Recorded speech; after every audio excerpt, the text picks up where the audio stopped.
Hi, I'm Kevin Bassaro with Oberwerk Binoculars, and today we're going to talk about the Manfrotto Nitrotech head.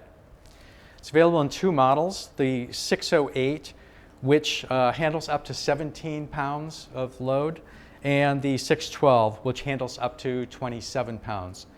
For our 100 millimeter binoculars, we use the 608. For our 127 millimeter binoculars, we use the 612.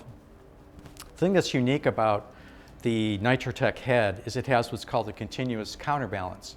So as the binocular tilts back, that offset load normally requires a lot of tension on the altitude bearing to keep it from slipping, but this head adjusts for that offset load. It pushes harder and harder against that, so we need very little tension on that tilt bearing. If you've ordered your binocular and tripod from us, it's going to come with a quick release plate pre-installed. In this case, the quick release plate tilts into the head. Most heads, the plate slides in, but the Nitrotech, it tilts in. So we want to put the right edge down first into the top of the head, and then drop the left side down. And hear that click? It's captured now, and it will still slide, but it won't fall off.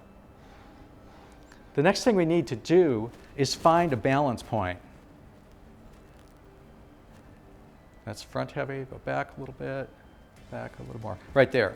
Okay, that's perfect. Once we have the balance point, we need to lock the plate in position, and we do that with this gray lever right here. When we push it forward, it locks it. If we push it to the back, it will allow it to slide. Push it forward, it's locked. Next thing we want to do is adjust the counterbalance. So if we let it tilt back, notice how it pushes it back? So I need to take some of that counterbalance off. I'm going to turn this knob toward the minus side.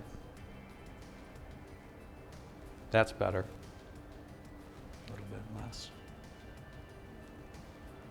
That's pretty good. Now I'm going to put some drag on it.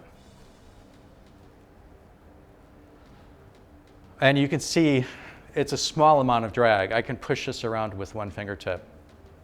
And wherever I point it, it's going to hold position.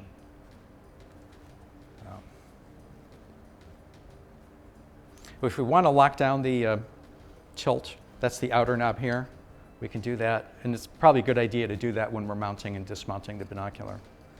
There's also a lock on the left-right azimuth bearing there. And then a independent drag setting on the left-right as well. See how easily that moves. I like to put a little more tension on that. If the tripod is the least bit unlevel, you might find that the binocular is slowly turning left or right. So if we add a little drag on that bearing, that won't happen. But that's it, perfectly adjusted, ready to go.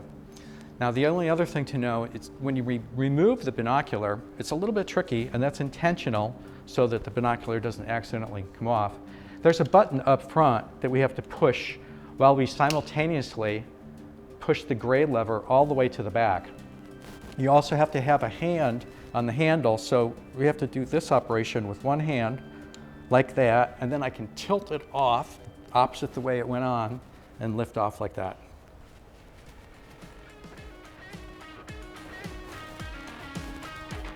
And that's it. Thanks for watching.